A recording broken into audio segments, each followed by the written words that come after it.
సరైన బిల్లులు లేకుండా కారులో తరలిస్తున్న నగదును ఎర్రగుంట్ల ఠాణా సమీపంలో పోలీసులు శుక్రవారం పట్టుకున్నారు. ఇందుకు సంబంధించిన వివరాలను సిఐ విశ్వనాథ్ రెడ్డి వెల్లడించారు. స్టేషన్ సమీపంలో గురువారం రాత్రి వాహన తనిఖీలు నిర్వహిస్తుండగా ముద్దనూరు వైపు నుంచి కారులో వస్తూ కొందరు తప్పించుకునేందుకు ప్రయత్నించారు. అప్రమత్తమైన ఎస్ఐ తన సిబ్బందితో కలిసి కారును ఆపారు. తనిఖీలు చేయగా 2.52 కోట్ల నగదు లభ్యమైంది. కారులోని వ్యక్తులు ప్రొద్దుటూరు మండలం గోపవరం గ్రామానికి చెందిన గక్కటూరు ఇబ్రహీం, బోధనం అమీర్ బాబులుగా గుర్తించారు. ప్రొద్దుటూరు పట్టణానికి చెందిన బంగారు వ్యాపారి మీరావళి 1.5 కిలోల బంగారాన్ని మహారాష్ట్రకు చెందిన శంకర్ నారాయణతో కలిసి గుంతకల్లులో విక్రయించారు. సంబంధిత నగదు తెస్తూ వీరు పట్టుబడ్డారు. అయితే ఈ మొత్తానికి సంబంధించి ఎలాంటి బిల్లులు లేకపోవడంతో కేసు నమోదు చేసి కోర్టుకు అప్పగించారు.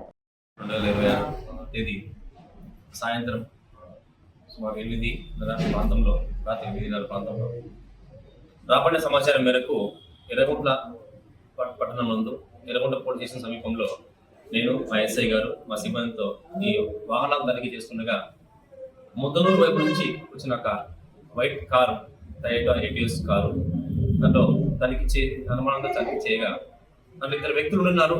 అమీర్ బాబు అలాగే ఇబ్రహీం అనే 2 వ్యక్తులు ఉన్నారు. వీళ్ళది పొద్దుటూరు దగ్గర గోపవరం అనే విలేజ్. వీళ్ళు మీరావళి అనే పొద్దుటూరు జ్యువెలరీ దగ్గర పనిచేస్తారు, అసిస్టెంట్స్ గా పనిచేస్తారు. అయితే ఈ చెక్ చేసినప్పుడు వాళ్ళు తెచ్చిన కారులో 2.52 కోట్ల నగదు ఉండింది. అంటే 2,50,00,000 రూపాయల నగదు ఉండింది. మొత్తం 500 రూపాయల డినామినేషన్తో 500 రూపాయల ఉన్నాయి. అటువంటివి 50 బండిల్స్ ఉన్నాయి.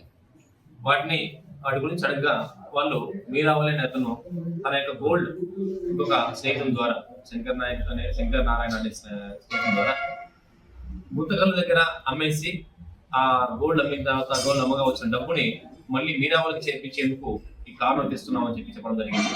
అయితే ఆ గోల్డ్ గురించి కానీ లేకపోతే ఆ అమౌంట్ గురించి కానీ ఏదైనా బిల్స్ అడిగితే సరైన ప్రాపర్ బిల్స్ చూపించలేకపోయినారు. ఆ అకౌంట్ కి 2.52 కోట్ల నగదుకి సంబంధించిన లావాదేవీలు కానీ ఎటువంటి అకౌంట్స్ కానీ అలాంటి బిల్స్ కానీ రసీదులు కానీ చూపించలేకపోయారు. దాంతో పై అధికారులకు తెలిపేసి సదరు అమౌంట్ ని 102 సిఆర్పిసి ప్రజెంట్ అయితే 106 బిఎన్ఎస్ఎస్ అంటారు, సెక్షన్ 106 బిఎన్ఎస్ఎస్ కింద సీజ్ చేసి కోర్టుకు ఎఫ్ఐఆర్ పంపించడం జరిగింది. తదుపరి చర్యల నిమిత్తం దర్యాప్తు చేపట్టేసి ఈ అమౌంట్ ఎలా ఉంది, ఎక్కడి నుంచి వచ్చిందనే విషయంగా దర్యాప్తు చేస్తారు.